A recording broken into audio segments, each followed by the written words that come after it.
Okay, most Americans are at best indifferent to the monarchy. They keep forgetting we fought 2 wars to get rid of it, and this is why they don't want to teach people things, certain things. I think that some people they're still in control in some part of this in America, but I don't know. We just need to keep on we need to vote. We need to vote.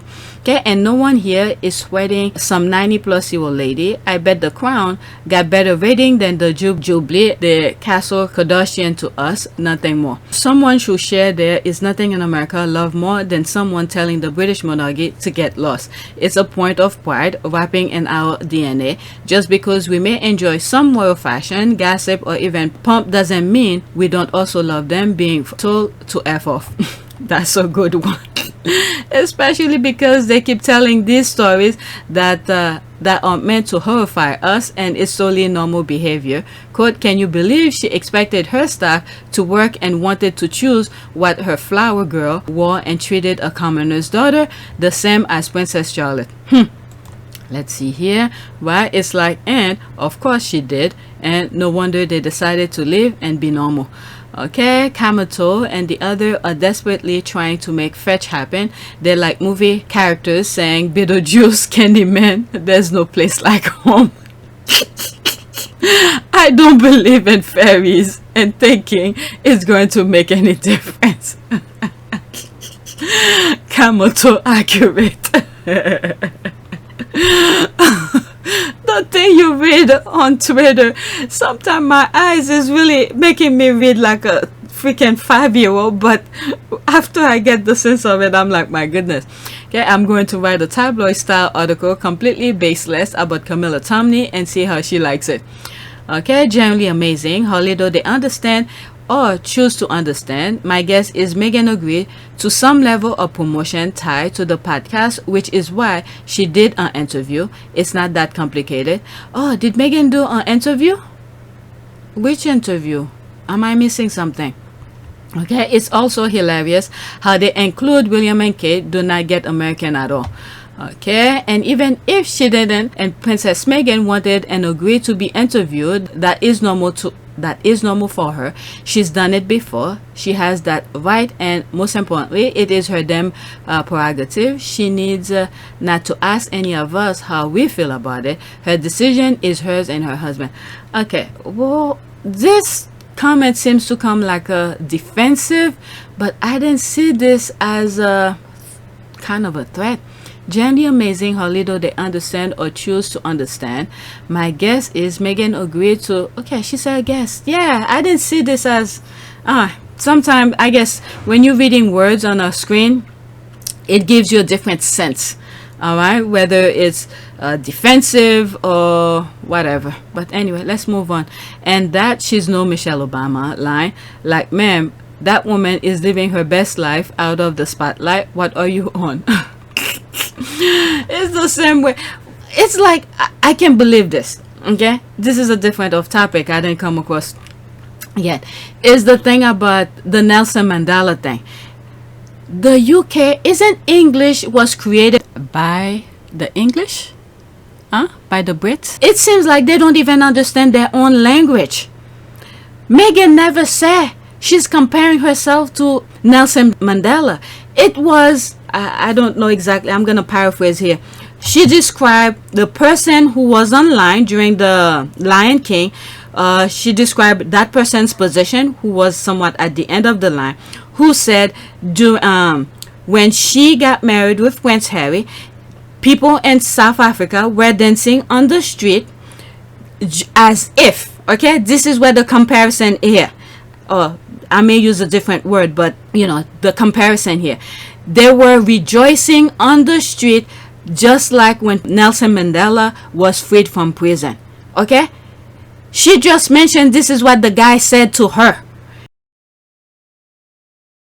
So there's this tweet here from Pagan Cholani that discuss the thing what Meghan have said regarding the Lion King. I believe this is the person who said the thing comparing Harry's and Meghan's marriage to Nelson Mandela being freed from prison. Alright, while walking the receiving line of cash, and cool for The Lion King, Meghan seemed to have such a warm exchange with Lebohang-Movac, one of the composers. Okay, 1 minute and 7 seconds. I don't think we hear the conversation. M, or as he's known in his home country of South Africa, Leboa Marake, and he's the African music consultant and performer. Okay, so this is the exchange. We don't hear the conversation, but this is the exchange that Meghan was making reference to. Okay, there he is the last, or maybe the first, depending on how you see it, online to speak to Harry and Meghan.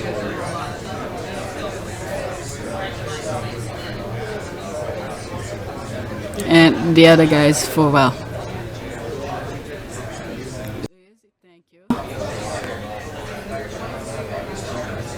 Meghan still continued the conversation.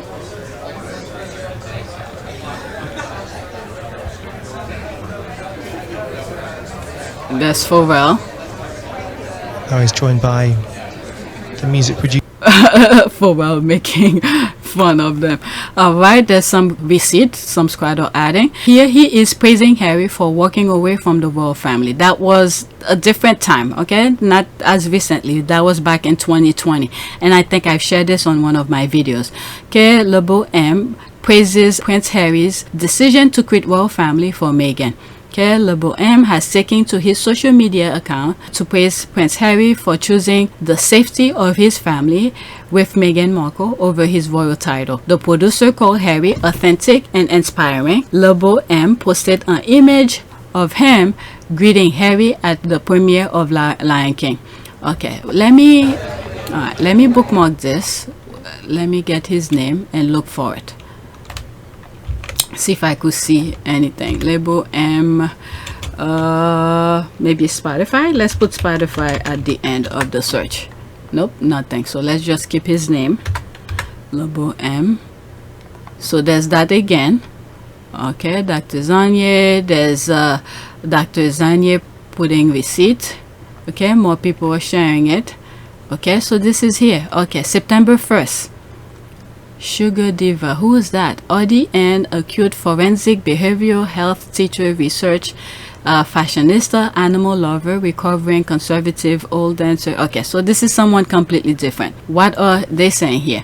Dear British press, this is what research and critical thinking skill look like. Try harder. Lebohang-Movac, okay, I'm sorry I pronounced the name wrong, okay, and the Duchess of Sussex are worthy of respect. So you get the F on this week's reporting. F meaning fail. Okay, she recalled a moment. This is exactly what I was saying.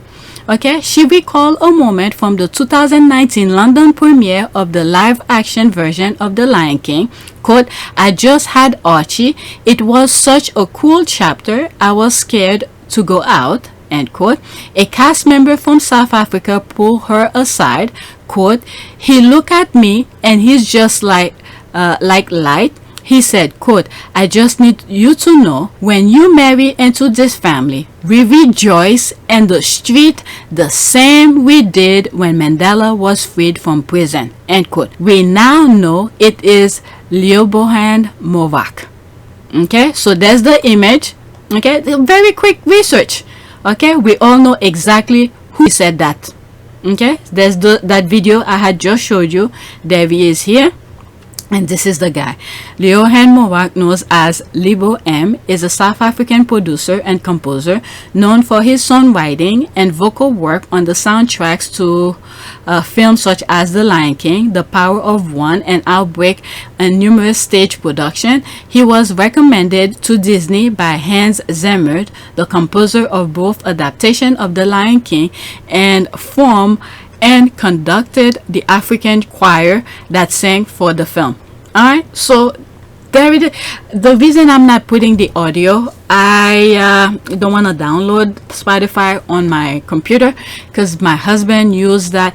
I just don't want to put too much stuff on the computer, but I have it on my phone. That's good enough. Alright, so you guys could go and listen to the podcast and listen directly for yourself. And there's the quote here this person put. Okay, she recalled, there's this, Quote, I just had Archie. It was such a cool chapter. I was scared to go out. And I'm pretty sure that comment Libo M gave Meghan at that time was a refreshing to know someone out there is thinking something different. Okay, that comment probably uplift her for a couple days. Alright, a cast member from South Africa pulled her aside. Quote, he looked at me and he's just like light. He said, quote, I just need you to know, when you married into this family, we rejoiced in the street the same we did when Mandela was freed from prison. Okay, Meghan did not compare herself with Mandela. I do not know how the UK was able to switch that to say Meghan was comparing herself with Mandela. This is why I'm saying I don't understand. Then the Brits create English, or what is the foundation of the English language? Who created it? They can't even understand or comprehend their own language. Alright, so let's get back to the original recording. She then says she's comparing herself to Nelson Mandela. Okay, this is the hope that they had with the monarchy, South Africa. Okay, probably many people around the world, the Commonwealth. This is the hope, the vision, the symbolism of Harry and Meghan's marriage. Okay? This is the vision that they had, to see this is a woman of color who will represent them. But guess what? They didn't want anyone like that near them. So which means the Commonwealth, they really don't care about you. Because when you look at other videos, I may paraphrase some of them, it may not be the exact word, where Meghan will speak up on behalf of certain people. Some of these people were putting down. They did not like that. So for that woman from the Black British newspaper coming, oh, they want to sit at the table, this is just lip service, things that people say. And they choose and pick certain words, certain catchphrases to put in their nonsense. But action speaks louder than word. You had Meghan, who was at the table on your behalf, to speak, to give you, if certain, let's say part of the piece of the pie needs to go to certain groups, your groups will have some part of the piece of the pie. It may not be as big as the others, but you'll get something. But no, they kick her out. Where were you when they were mistreating her? Like right now, they're still mistreating her in the tabloid. Where were you? Did you speak up on her behalf and say enough is enough? You want people to have a voice. Where is your voice to defend her? None. I'm talking about that lady at the Black British newspaper. None. You just made a fool of yourself. Okay, you're probably gonna get a smile. I'm sorry we can only come and give words and comfort, but we are thinking about you the whole time and we really care about what's going on. So sometimes that's more than financial. Well, if we can give you the odd smile here and there, that's important. So well, if we can give you the odd smile here and there, that's important. So John was hopeless, and that was it. That was hell. And a freaking matter that once you die, you're gonna leave behind. But while you're living, you're gonna be suffering. Look at that lunch lady who sang about those kids she had to say no to. Yeah. To be, when I first started a year ago, okay, once a month, there might, parents forget to put money on at the beginning of the month, and you get that. But now you're talking 10 to 15 children a shift every day, every single day, and I'm saying you can't have that. There's no money, and it's breaking my heart. You could see. Her voice started to cracking. Her voice started to cracking where she had to do that. If she had to give each of these kids the food, guess what? It will be coming out of her own paycheck. Then how is she gonna support her own family? It's very cruel. This is how they're pinning everybody against one another. The kids probably gonna be upset at her because she's the face that they're seeing. And I'm saying you can't have that. There's no money, And it's breaking my heart. You see them, they're in a queue full of all their peers and other school children, and it's humiliating for them. It's so humiliating. They just look at you like, well, what am I going to eat? And it's like, I can't give you anything. I'm sorry, Because there's no money in the kids' account. So those kids have to be hungry. This is why Rashford, which I did a video of, okay, that footballer who was giving food for the hungry, the kids, the UNICEF, and then you had those Tories who were making a huge deal out of it when UNICEF had to step up because they claimed that they were above that. Meanwhile, they don't want to be seen, you know, like a third world country when UNICEF step up to help feed the children, okay, because they were put in the position to do that job, but they weren't doing it. Instead, they were worrying about their pocket. So where are you, lady, for you to say you sit at the table to have a voice to get whatever the BS you were saying? People are not blind. I understand everybody needs a voice, but how come Charles didn't speak up for his daughter-in-law, for his son? Okay, so this is BS. Okay, I'm literally 56 minutes. Let's see, notification just pop up. What else? Okay, more people are liking some of my thing.